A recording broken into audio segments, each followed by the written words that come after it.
નમસ્કાર, CNBC બજારના money મેનેજરમાં આપનું સ્વાગત છે. મની મેનેજર એટલે તમારા નાણાંના ચોક્કસ આયોજન માટે અપાતું માર્ગદર્શન. હું પ્રીતિ દલાલ આપ સૌનું સ્વાગત કરું છું આજના મની મેનેજરમાં એક નવા ટોપિક સાથે.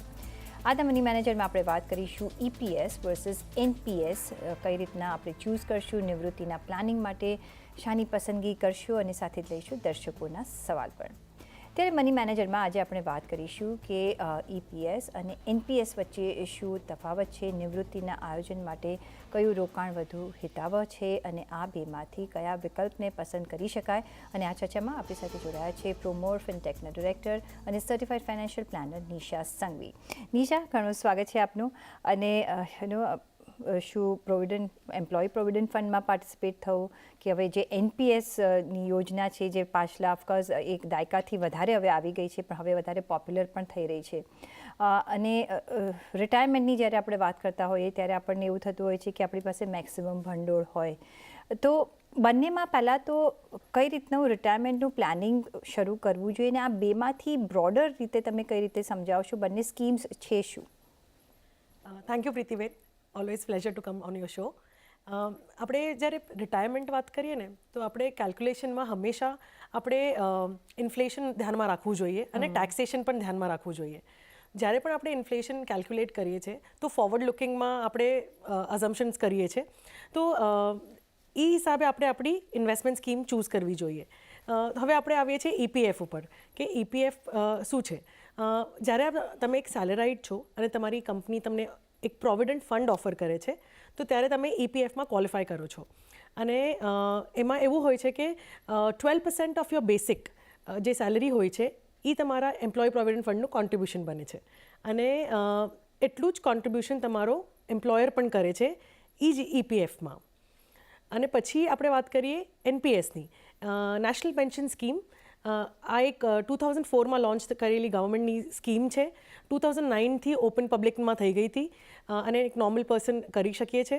તો NPSમાં રેસ્ટ્રિક્શન નથી કે તમે સેલરીડ હોવા જોઈએ કે સેલ્ફ એમ્પ્લોયડ હોવા જોઈએ. એમાં કોઈ રેસ્ટ્રિક્શન નથી. As long as you are an Indian you can contribute to national pension scheme. Okay. તો ઓફકોર્સ બંને એક તમારા રિટાયરમેન્ટ માટે જ છે ને બંનેમાં આપણે જે સેલરીડ ક્લાસ હોય છે ઇન્વેસ્ટ કરતા જ હોય છે, પણ પ્રોવાઇડેડ તમારો એમ્પ્લોયર કઈ સ્કીમ ચૂઝ કરે છે એ પણ ડિપેન્ડ થાય છે કે જે પણ સ્કીમ હોય આપણે we can choose on are on. શું એવું પોસિબલ છે? સો અગર કોઈની સેલરી 15,000થી ઓછી છે તો એ પોઈન્ટ ઓફ ટાઈમ પર તમારે કમ્પલસરી એમ્પ્લોય પ્રોવિડન્ટ ફંડમાં આવવું પડે છે. જી. અને આફ્ટર બિયોન્ડ 15,000 તમે ચૂઝ કરી શકો છો. પણ મેજરલી લોકો ચૂઝ કરતા EPFને ચૂઝ કરે છે. તો જ્યારે આપણે EPF જ્યારે એમ્પ્લોયરનું કોન્ટ્રીબ્યુશન કેલ્ક્યુલેટ કરીને તો એમાંથી 8.33% goes towards EPS, employee pension scheme.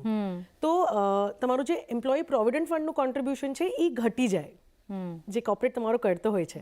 તો આ એક કેલ્ક્યુલેટિવ હોવું જોઈએ કે આપણે શું ફોકસ કરી રહ્યા છે. અને NPSમાં બે તરીકેથી આપણે ઇન્વેસ્ટ કરી શકીએ છીએ. એક છે 10% of your basic salary, that's a maximum upper cap. અને એના સિવાય જે છે એ 50,000 એન્યુઅલી તમે ટેક્સ બેનિફિટ લેવા માટે તમે એઝ અ ઇન્ડિવિજ્યુઅલ પર્સન કરી શકો છો.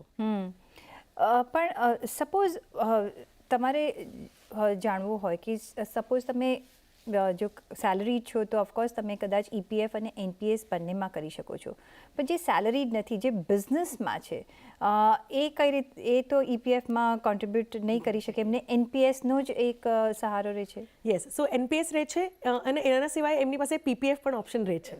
એબ્સોલ્યુટલી. યસ. જી. તો એઝ અ રિટાયરમેન્ટ કે સોશિયલ સિક્યોરિટી માટે આપણે અગર ઇન્વેસ્ટ કરતા હોઈએ છીએ તો ફોર નોન સેલરીડ તો NPS is a good option. અને PPF એમાં થોડું શું ટેક્સેશન એંગલ છે જે આપણે એ સમજવું જરૂરી છે.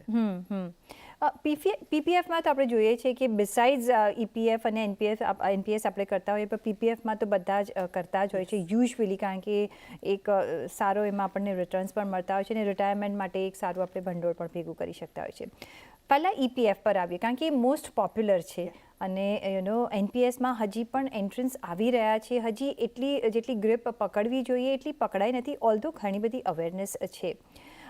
EPFની જ્યારે વાત કરીએ ત્યારે કઈ રીતનું આપણે તૈયારી રાખવી જોઈએ કે ઓન રિટાયરમેન્ટ આપણને કેટલું એમાં ભંડોળ મળશે, ટેક્સેશન પોઈન્ટ ઓફ વ્યૂ આપણે શું ધ્યાન રાખવું જોઈએ અને કઈ રીતના પછી આપણે આગળ જતાં કમ્પેર કરી શકીએ. તો પહેલાં ઈપીએફનું આખું તમે જો સ્ટ્રક્ચર સમજાવી શકો તો. ઓકે, સો એમ્પ્લોય પ્રોવિડન્ટ ફંડમાં મેં એક્સપ્લેન કર્યું 2 પાર્ટ છે, એમ્પ્લોયી પાર્ટ અને એમ્પ્લોયર પાર્ટ. બરાબર.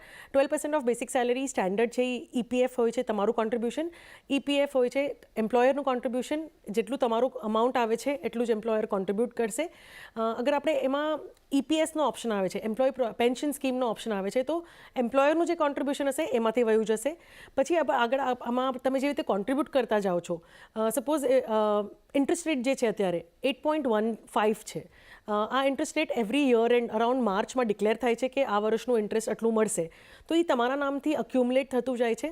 તમે જ્યારે જોબ ચેન્જ કરો છો તો બહુ જરૂરી છે કે તમે તમારો ઈપીએફ ટ્રાન્સફર કરો, એટલે તમારી કન્ટિન્યુટી રહેશે તમારી પેન્શનની અને તમારે મલ્ટિપલ તમારે ટ્રેકિંગ નહીં કરવું પડે. જ્યારે આપણે ઈપીએફની વાત કરીએ છીએ તો એમાં ઇમ્પોર્ટન્ટ છે કે you have to hold to your retirement age, તો જ તમે એમાં પૈસા ગ્રોથ દેશે અને એમાં તમને રિટાયરમેન્ટમાં એ પૈસા ટેક્સ ફ્રી આવે છે. અને ફર્ધર આપણે જોઈએ છે કે એમાંથી અગર આપણે લમસમ મળી જાય છે 60ના એજ પર, આપણે રિટાયર થઈ ગયા, આપણી પાસે ચોઇસ છે કે આપણે એ પૈસા વિડ્રો કરી લઈએ લમસમ. અને જે પેન્શનવાળું અગર તમારા કોર્પોરેટે એને કોન્ટ્રીબ્યુટ કર્યું છે તો એમાંથી તમે પેન્શન સ્ટાર્ટ કરી શકો છો. અને એ પેન્શનમાં પણ તમને ચોઇસ હોય છે કે તમને પેન્શન કેવી રીતે જોઈએ છે, કે તમે જીવિત છો ત્યાં સુધી જોઈએ છે, તમારા પછી તમારા સ્પાઉસને મળવી જોઈએ, કે એ લમસમ મની તમારા ફેમિલીને મળી જવી જોઈએ. તો આ છે ઈપીએફનું ડિટેલ. સાથે જ જો નિશાજી આપણે સમજવું હોય કે એનપીએસ માટે આપણે એક વખત સમજી લઈએ, પછી આપણે બેને કઈ રીતે કમ્પેર કરવું એ સમજી શકીએ છીએ. એનપીએસ કઈ રીતના આપણે યુઝ કરી શકીએ છીએ? શું એમ્પ્લોયર થ્રુ જ આપણે જે કંપનીમાં કામ કરતા હોય એવી રીતે રોકાણ કરી શકીએ, કે આપણે individually separately on are on પણ આપણે કરી શકીએ, અને કઈ રીતના અહીંયા આપણે રોકાણ કરી શકીએ છીએ, ઇન્વેસ્ટમેન્ટ કરી શકીએ છીએ?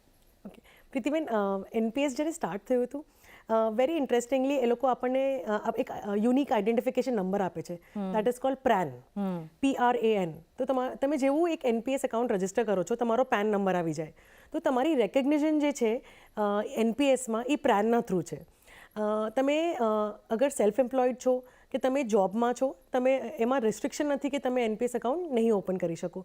બેઉ સિચ્યુએશનમાં તમારું એનપીએસ કન્ટિન્યુ થઈ શકે છે. અને જ્યારે આપણે જોબ છોડી દઈને એન્ટરપ્રિન્યોર જર્નીમાં જઈએ છીએ તો તમે તમારું એનપીએસ કન્ટિન્યુ પણ કરી શકો છો. તો એનું કોન્ટ્રીબ્યુશન તમને તમારે પોતાના અકાઉન્ટથી કરવું પડશે. અત્યારે શું થાય છે, અગર તમે તમારા એમ્પ્લોયરના થ્રુ તમે ઓપ્ટ કર્યું હોય તો એમાં તમને સેલરીમાં આવવાની પહેલાં જ ડિડક્ટ થઈ જાય છે તમારામાંથી, અને એ ત્યાં જમા થઈ જાય છે એનપીએસમાં તમારા નામથી. એના સિવાય પણ તમે ઇન્ડિપેન્ડન્ટલી 50,000 એડિશનલ ટેક્સ બેનિફિટ માટે કરવા માગો છો તો બી તમે કરી શકો છો. તો આ ટેક્સ ડિડક્શન થયું, આમાં કોણ કરી શકે છે અને કેટલું કરી શકે છે એ પણ થયું. અને પછી આપણે વાત કરીએ કે વન થિંગ વેરી ઇમ્પોર્ટન્ટ જે આપણે ધ્યાનમાં રાખવાનું છે કે એનપીએસમાં money will get locked in for till age 60. ઈપીએફમાં તમે 5 વર્ષ પછી નિકાળી શકો છો, અને એમાં પણ લોક ઇન નથી. 5 વર્ષ પહેલાં વિડ્રો કરો છો તો એમાં ટેક્સ લાગે છે. અને એનપીએસમાં જ્યારે આપણે વાત કરીએ છીએ તો એનપીએસમાં it is absolutely lock till age 60. અને એમાં પણ 60 પછી તમે 60% ઓફ ધ મની તમે લમસમ વિડ્રો કરી શકો છો, અને 40% જે છે એ એક એન્યુઇટી પ્લાનમાં જશે જે તમને ઇનડાયરેક્ટલી પેન્શન આપશે. અને એ પેન્શન તમને જે આવશે એ ટેક્સેબલ રહેશે. તો એનપીએસમાં આપણને કેટલું રેટ ઓફ રિટર્ન મળે વર્સસ ઈપીએફમાં? કારણ કે ઈપીએફમાં તો આપણે 12% વાત કરી રહ્યા છીએ, એનપીએસમાં કેટલું મળે? સો ઈપીએફમાં આપણે જ્યારે વાત કરીએ છીએ ને પ્રીતિબેન, તો ઇન્ટરેસ્ટ રેટ રેન્જ કરીએ છીએ બિટવીન 8 to 10%, બટ લાસ્ટ આપણે 4-5 યર્સ કન્સિસ્ટન્ટલી જોઈએ તો 8 અને 8.5-9ની વચ્ચે ચાલે છે. કરંટ ઇન્ટરેસ્ટ રેટ 8.15 છે. અને એનપીએસમાં આપણે વાત કરીએ ને, it is link to markets. આપણે જ્યારે એનપીએસ એકાઉન્ટ ઓપન કરીએ છીએ ને તો એમાં છે ને એક ઓપ્શન આવે છે કે તમારે બ્રેકઅપ, કે તમારે કેવી રીતે ચૂઝ કરવું છે, કે તમને ગવર્મેન્ટ સિક્યોરિટીઝમાં નાખવું છે, ડેટ માર્કેટમાં નાખવું છે કે ઇક્વિટીમાં નાખવું છે. તો તમે એમાં જે સિલેક્શન કર્યું હોય એના બેસિસ પર જ તમને તમારું એલોકેશન થાય છે તમારા કોન્ટ્રીબ્યુશનનું. તો એના બેસિસ પર તમારું રિટર્ન આવશે. So what two expect between 8 to 10%. અને તમે ઇક્વિટી ઓપ્શન વધારે સિલેક્ટ કર્યું હોય તો 10 to 12% પર આપણે એક્સપેક્ટ કરી શકીએ છીએ. But yes, we need to remember કે માર્કેટ લિંક છે તો રિસ્ક તો રહેશે. કારણ કે જો માર્કેટ ઉપર નીચે જાય છે તો તમારા રિટર્ન્સ પણ એવી રીતે વેરી થઈ શકે છે એઝ અગેન્સ્ટ ઇપીએફમાં તમને જે પ્રી ડિટરમાઇન્ડ છે 8-8.5% જે બી પ્રી ડિટરમાઇન્ડ છે એ મળી જશે. તમે એક બીજો જે ઇમ્પોર્ટન્ટ પોઈન્ટ ઓફ વ્યૂ કયો એ છે કે જો તમારે વિડ્રોલ કરવું હોય તો જેમાં એનપીએસમાં ઓફકોર્સ એક લોક ઇન છે, ઇપીએફમાં તમારે જ્યારે વિડ્રો કરવું હોય તો કરી શકો અને એની અગેન્સ્ટ લોન પણ લેવી હોય તો ઇપીએફમાં આઈ થિંક મળે છે કે ખાલી એમના તમારું વિડ્રોલ જ કરી શકો છો, પણ એનપીએસમાં એવી કોઈ સુવિધા નથી એઝ ઓફ નાઉ નથી. હા, તો એ શું એક તમારો સિલેક્શનનો ક્રાઇટેરિયા હોઈ શકે? Very interesting question Pritiben. સો જ્યારે આપણે લોન્સની વાત કરીએ ને કે ઈપીએફની અગેન્સ્ટ મળવી જોઈએ કે નહીં, so loans technically is not available under EPF or NPS, નથી અવેલેબલ. અને મારા હિસાબે એ તમારી રિટાયરમેન્ટની કિટી છે, તો રિટાયરમેન્ટને તમારા લાયબિલિટી સાથે કનેક્ટ મારા હિસાબે ન કરવી જોઈએ. એબ્સોલ્યુટલી. એટલે that's why the question, because આપણે જ્યારે જ્યારે કોન્ટ્રીબ્યુટ કરવાની વાત કરતા હોઈએ છીએ ત્યારે એમ જ વિચારતા હોય છે અચ્છા મને જલ્દી જોઈશે તો મળશે નહીં, પણ આ જલ્દી માટે છે જ નહીં, એ તમારા 60 વર્ષ પછી જે તમારો રિટાયરમેન્ટ પીરિયડ છે એના માટે છે, તમારું રિટાયરમેન્ટ સિક્યોર કરવા માટે છે. પણ તો પછી કોને ઇન્વેસ્ટ કરવું જોઈએ એનપીએસમાં, કઈ કેટેગરી ઓફ કોન્ટ્રીબ્યુટર્સે ને કયા કેટેગરી ઓફ કોન્ટ્રીબ્યુટર્સે ઈપીએફ એમના માટે સારું પડી શકે? ઓકે, સો ઈપીએફ જે છે એ બધા માટે છે. ઓકે, તમે સેલરીડ છો તો ડેફિનેટલી તમે કોન્ટ્રીબ્યુટ કરવું જોઈએ. એક તો છે કે હું તમને સામેથી કહીશ કે તમે ઇન્વેસ્ટ કરો તો તમે 10 વખત વિચાર કરશો, પણ તમને ડિડક્ટ થઈને તમારા સેલરીમાં આવ્યું છે ને તો એ ઓટોમેટિકલી ઇન્વેસ્ટ થઈ જશે, અને જેટલું તમે ઓપ્ટ કરો છો ને એટલું તમારો એમ્પ્લોયર પણ એમાં ડિપોઝિટ કરે છે. તો EPF is something which is very close to my heart, અને એ તમારું એક મોટું કોર્પસ બની જાય છે ટુવર્ડ્સ રિટાયરમેન્ટ. અને છે ને લોકો ભૂલી જાય છે કે ઈપીએફના પૈસા છે, કેમ કે એને વિડ્રો કરવા માટે આપણે એફર્ટ કરવો પડે છે. સ્પેશિયલી આપણે ઈપીએફઓ લોગિન કરવું પડે, આપણું યુએએન રજિસ્ટર્ડ છે કે નહીં, આગળ બધી ડિટેલ્સ, હા આપણે ઈમેલ કરવો પડે કે મને વિડ્રોલ જોઈએ છે, તો એમાં થોડી એફર્ટ છે. અને એટલે અને કેવું છે કે એક હ્યુમન સાયકોલોજી છે કે ના અમારા પીએફના પૈસા છે, તો ઇટ ઇઝ વેરી ઇમ્પોર્ટન્ટ કે આપણે ઈપીએફને છે ને કરવું જ જોઈએ. પછી આવી એનપીએસની વાત, તો જે ગવર્મેન્ટ એમ્પ્લોઈઝ છે એ લોકો માટે તો એ રૂલ છે કે જેટલું એ લોકો એનપીએસ કોન્ટ્રીબ્યુશન કરશે એ લોકોને એટલું જ એનું પેન્શન થવાનું છે, તો એ લોકો માટે મેન્ડેટરી છે એનપીએસ.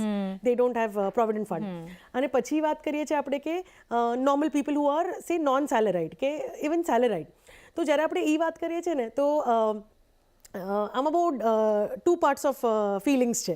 હું ફિલિંગ્સ એટલે કહીશ કેમ કે હ્યુમન સાયકોલોજી અગેન, કેમ કે અગર કોઈ પૈસા મારે પોતે ભરવાના છે ને તો હું 10 વખત વિચાર કરીશ કે is it right, is it wrong, okay હમણાં કરીએ પછી કરીએ છેલ્લે કરશું, તો એમાં છે ને આપણો સમય નીકળી જાય છે.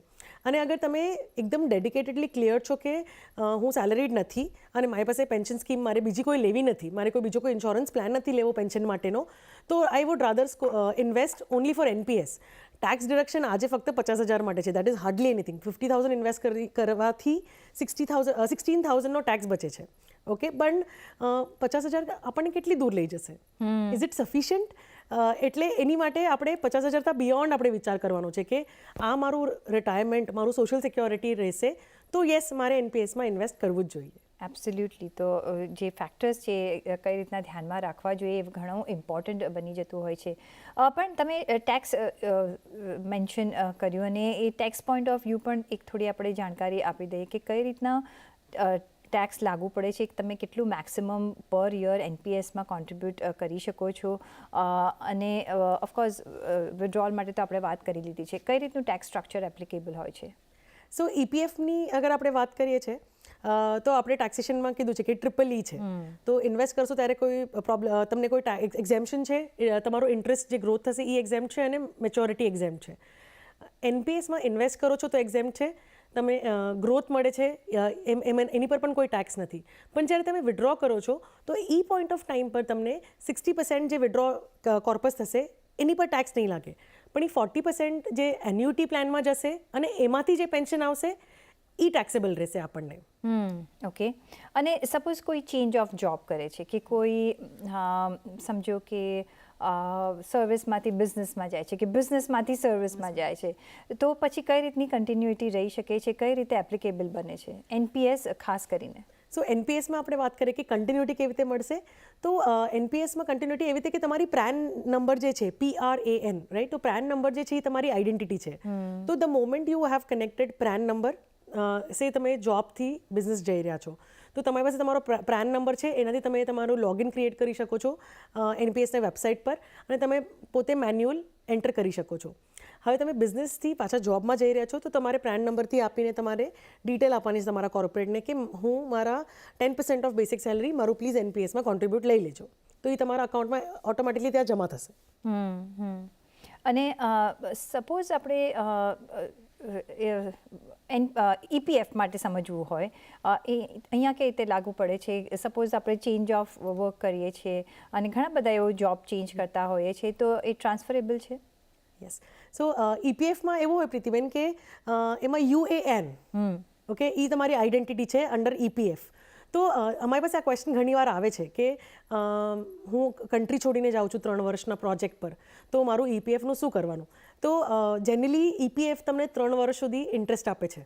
તો ડેટ પ્રોડક્ટ્સમાં આપણે જોઈએ ને તો 8.15 ગેરંટીડ ટેક્સ ફ્રી રિટર્ન્સ તમને મળી રહ્યા છે, તો 3 years સુધી તમને ડેફિનેટલી ઇન્ટરેસ્ટ મળશે. તો અમે જનરલી કહીએ કે લેટ ઇટ બી ધેર, અને વેન યુ કમ બેક તમે નવો જોબ કરશો કે તમે બિઝનેસ કરશો, ત્યારે આપણે ડિસાઇડ કરશું કે તો પહેલાં 3 વર્ષ તમે એને છોડી દો એ રીતે ગ્રો થવા માટે. પછી સેકન્ડ સિનારીઓ છે કે જ્યારે ઈપીએફમાં આપણે જોબ છોડી દીધો અને બિઝનેસમાં વયા ગયા, તો again first 3 years you can choose કે તમે એને રહેવા દો ત્યાં અને ઇન્ટરેસ્ટ એન્જોય કરો. પણ અગર તમને એ પૈસા જોતા હોય કે તમારા બિઝનેસ માટે જોઈએ છે કે એ જ તમારું કેપિટલ છે, તો તમારે એ યાદ રાખવાનું છે કે આ તમારી રિટાયરમેન્ટ કોર્પસ હતી અને પણ તમે યુઝ કરી રહ્યા છો બિઝનેસ માટે. એન્ડ સપોઝ તમે જોબમાં પાછા જવાના જ નથી, તમે શ્યોર છો, take the money, invest it in such a way કે આ તમારી સોશિયલ સિક્યોરિટી બનશે આગળ once you plan to retire. જી, એમાં એકદમ સ્ટ્રિક્ટ અને ડિસિપ્લિન રાખવી પડશે, નહીં તો પછી તમે પહેલાં વાપરી કાઢશો અને પછી રિટાયરમેન્ટ વખતે આ કંઈ હશે નહીં. એટલે જે રિટાયરમેન્ટ માટે જે આવા કોન્ટ્રીબ્યુશન હોય છે એ સેપરેટ જ રાખવાના અને ટચ નહીં કરવાના, કારણ કે એક ખાસી એવું તમારા માટે રિટાયરમેન્ટ એજ માટે જ્યારે તમે પાછા આવો છો ત્યારે તમને હેલ્પફુલ બની શકશે. સાથે જે લાસ્ટ ક્વેશ્ચન કે ઇફ કોઈએ ચૂઝ કરવું હોય તો તમે કઈ રીતનું રેકમેન્ડેશન આપી રહ્યા છો between the two system, NPS કે EPF? So weightage almost equal રહેશે. ઈપીએફ તો ડેફિનેટલી તમારા બેસિકનું 12% છે, એ જવું જ જોઈએ, કેમ કે એમ્પ્લોયર પર ત્યાં સામે આટલું કન્ટ્રીબ્યુટ કરશે. That is something which has to be part of it, કેમ કે ટેક્સ ફ્રી છે, બહુ જરૂરી છે, અને તમને લમસમ મળે છે પૈસા whenever you want it, okay. Versus NPS, yes, અગર તમે ટેક્સ ડિડક્શનનો એંગલ લો છો તો એ તમે તમે ઓપ્ટ કરો જેટલી ટેક્સ ડિડક્શનની રિક્વાયરમેન્ટ છે. પણ અગર આ જ બેચ તમારી રિટાયરમેન્ટની પ્લાનિંગ છે, તો then NPS contribution has to go beyond taxation also. તો 50,000ની જગ્યા પર તમારે 2-3 લાખ રૂપિયા તમારી જે આપણે ફોરવર્ડ કેલ્ક્યુલેશન લઈને બેકવર્ડ આપણે કરીએ છીએ કે એસઆઈપી કેટલી કરવી પડશે, તો then that money has to go કે 8-10% પર અગર એનપીએસ ગ્રો થવાનું છે તો આપણે એવી રીતે ઇન્વેસ્ટ કરશું. તો જ્યારે એનપીએસ માર્કેટ લિંક છે, કારણ કે આપણે વી હેવ ટુ ચૂઝ કે ડેટમાં કરવું છે કે ઇક્વિટીમાં કરવું છે, તો why NPS and why not other mutual fund products, જેમાં તમને કે તમને જ્યારે બી વિડ્રો કરવું હશે ને તમને ઓલ્ધો જો તમે ડિસિપ્લિન હો ને તમે એ ફંડ્સને ટચ ન કરવાના હોય તો એવા કોઈ બીજા એવેન્યુઝ છે જેના માટે આપણે રિટાયરમેન્ટ માટે આપણા ફંડ્સ ભેગા કરી શકીએ છીએ? Yes, there are many products જેમાં આપણે રિટાયરમેન્ટવાળી જે કિટી છે આપણે જમા કરી શકીએ છીએ. સો મ્યુચ્યુઅલ ફંડમાં કેટેગરી છે રિટાયરમેન્ટ ફંડ્સ, એમાં એટીસીની બેનિફિટ પણ મળે છે અને પૈસા ઇક્વિટીમાં પણ જાય છે, અને તમે એમાં ચૂઝ પણ કરી શકો છો કે ઇક્વિટીમાં જવા જોઈએ કે ડેટમાં જવા જોઈએ. તો અને એમાં 5 years લોક ઇન હોય છે. કોઈ ફંડ્સમાં જેની સ્કીમ ઇન્ફોર્મેશન છે એમાં લખ્યું હોય છે કે ટિલ 60 લોક ઇન છે. તો આ ડિપેન્ડ કરે છે scheme to scheme, but yes, retirement કરીને કેટેગરી છે. Versus when we look at NPS, તો અગેન એકદમ હ્યુમન સાયકોલોજી છે કે can I hold that money. Mutual ફંડમાં કેવું હોય, તમે એપ પર આવ્યા, તમે રિડમ્પશન કરી નાખ્યું એટલે પતી ગયા, પૈસા બહાર આવી ગયા, તમે ખર્ચ કર્યા, ખબર જ ન પડી. So some money has to go towards lock in. તો જ્યારે આપણે ક્લાયન્ટ્સને કહીએ છીએ કે તમારી રિસ્ક પ્રોફાઇલિંગ કરીએ, એસેટ એલોકેશન કરીએ, તો એમાં ખબર છે કે ભાઈ તમે સ્પેન્ડ થ્રિફ્ટ છો કે તમે શોર્ટર ટર્મમાં પૈસા ખર્ચ કરી શકો છો, તો વી વુડ સે કે okay, please park some money in NPS. At least આગળ જઈને પૈસા તમને મળશે અને તમારી સાથે રહેશે એ પૈસા. Absolutely. So that is one logic કે એનપીએસ એનપીએસ કેમ કરવું જોઈએ. પણ as a financial planning perspective તો અમે કહીએ કે ટેક્સ આપણે સમજવું જરૂરી છે, કેમ કે એનપીએસમાં ખાલી 50,000 કરશો તો 20 વર્ષમાં તમે કેટલા કોન્ટ્રીબ્યુટ કરશો. We are looking at around 10 lakhs. 10 lakhs અગર 10% ગ્રો થયું recurrently for 20 years. So what is the growth of the money we are looking at? It might become a crore. Okay? તો એ 1 crore rupees માંથી તમારી next 30 years sustain થઈ શકશે? Answer છે yes. તો ઠીક છે. If the answer is no, then you need to contribute more and you need to have retirement options more. જી, એટલે એ જ પ્લાનિંગ કરીને તમારા રિટાયરમેન્ટ માટે નિવેશ કરી શકાય. એમાંથી એક એવન્યુ છે ઈપીએફ, એક છે એનપીએસ, પબ્લિક પ્રોવિડન્ટ ફંડ, અને સાથે જ બીજા બધા ઘણા બધા એવન્યુઝ છે જેના માટે તમે રિટાયરમેન્ટ માટે તમે રોકાણ કરી શકો છો. ખાલી તમારે એને એક એવા ફંડ્સ પણ છે, અથવા તમે જ્યાં રોકાણ કરો છો એ તમારે લેબલ આપવું પડશે કે અમારા રિટાયરમેન્ટ માટે છે. એટલે જરા પણ એકદમ ડિસિપ્લિન રાખવાનું અને ટચ નહીં કરવાનું, જેથી તમારી રિટાયરમેન્ટ લાઈફ એકદમ સરળતાથી નીકળી શકે વિધાઉટ એની ટેન્શન. તો આ જ એક હેતુ હતું કે આપણે સમજી લઈએ કે કઈ રીતના રિટાયરમેન્ટ ફંડ્સ કામ કરે છે, કઈ રીતનું આપણે કોન્ટ્રીબ્યુટ કરવું જોઈએ. તો એ સાથે જ એક બ્રેકનો પણ અહીંયા સમય થઈ ગયો છે. તો એક બ્રેક લઈ લઈએ અને ત્યારબાદ દર્શકોના સવાલોના જવાબો લઈશું. અમારી સાથે જોડાયેલા રહેજો.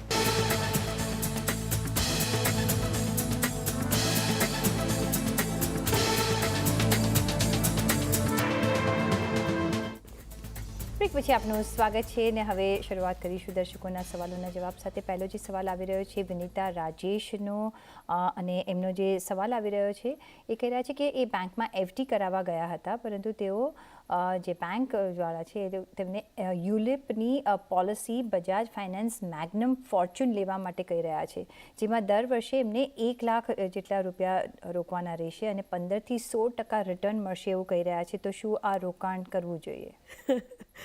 સો પ્રીતિબેન, આ એકદમ જ ટ્રિકી ક્વેશ્ચન છે. હંમેશા આ ક્વેશ્ચન અમને પૂછવા આવે છે કે કેમ કે the moment you walk in to the bank તમને જે પ્રોડક્ટ આપવાની કોશિશ કરી રહ્યા છે ને, they are trying to sell you there need, એમના ટાર્ગેટ્સ અચીવ કરવા માટે. એક્ઝેક્ટલી. પણ મારી નીડ છે કે હું બેંકમાં કેમ ગઈ હતી, મારે એફડી કરવી હતી. તો એફડી કેમ કરવી હતી એનો એક કોઈ રીઝન હશે કે મારે 1 વર્ષ પછી પૈસા શ્યોર લાગવાના છે, કે આ શોર્ટર ટર્મ માટે છે.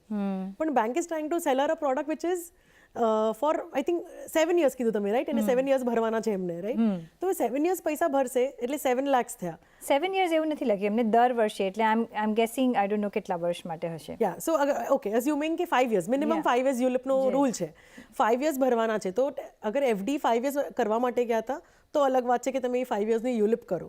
પણ યુલિપ શેના માટે? અને 15 to 16 અશ્યોર્ડ ગેરંટીડ અલાઉડ જ નથી લખીને આપવાનું. તો આઈઆરડીએના રૂલના અગેન્સ્ટ છે. અને બિકોઝ અગર આપણે પાછા કોવિડ જેવા સિચ્યુએશનમાં ગયા કે પેન્ડેમિક થયું, તો એ ટાઈમ પર માર્કેટ્સ નીચે રહેશે અને તમારા રિટર્ન નેગેટિવ પણ થઈ શકે છે. તો ભલે તમે 5 વર્ષ 1 લાખ રૂપિયા ભર્યા, એમાં એક્સપેન્સ પણ છે, જે મોર્ટાલિટી એક્સપેન્સ છે કે તમારા ફંડ મેનેજમેન્ટ એક્સપેન્સ છે. So then that becomes a bigger chunk જે તમારા કોન્ટ્રીબ્યુશનમાંથી વયું જાય છે. તો ઇમ્પોર્ટન્ટ છે કે આપણે સમજીને લઈએ કે શેના માટે લઈ રહ્યા છે, માર્કેટ એક્સપોઝર માટે લઈ રહ્યા છે કે નહીં, કે સેફટી માટે લઈ રહ્યા છે. તો અગર સેફટી તમારો આન્સર છે તો યુલિપ તમારી માટે નથી. ઓકે. તો તમે બેંકમાં ગયા, વેરી ગુડ. તમારે રોકાણ કરવું છે, વેરી ગુડ. પણ તમારે જ્યાં રોકાણ કરવું હોય ત્યાં તમારે કરવાનું છે. અને યુ નો નિશાબેન, આ જ એક પ્રોબ્લેમ છે. માર્કેટિંગ જે આપણે જોતા હોઈએ છીએ from the point of view of investor નથી જોતા, અને એમાં એના લીધે આપણે ઇન્સ્યોરન્સમાં પણ જોઈ રહ્યા છીએ કે કેવા રોંગ પ્રોડક્ટ્સ જતા રહેતા હોય છે અને આપણે નિવેશ કરી દેતા હોય છે. સિમિલરલી ઇન્વેસ્ટમેન્ટમાં પણ આવું આપણે જોવા મળતું હોય છે. પણ આઈ થિંક અત્યારના આટલા જ સવાલનો મને સમય છે. તો તમારો ઘણો આભાર અમારી સાથે આજે જોડાવા બદલ. અને સાથે જ પર્સનલ ફાઇનાન્સના તમારા સવાલ અમને મોકલો. તમારું નામ, શહેર, ઉંમર સાથે ઈમેલ કરો અમને money@nw18.com પર. ફેસબુક પર લખો અમને facebook.com/cnbc બજાર પર, અને ટ્વીટ પણ કરી શકો છો twitter.com/cnbc બજાર પર. અને આ સાથે જ મની મેનેજરના એપિસોડમાં બસ અત્યારે આટલું જ. પાછા મળીશું નેક્સ્ટ એપિસોડમાં એક નવા ટોપિક સાથે. ત્યાં સુધી આપશો રજા. નમસ્કાર.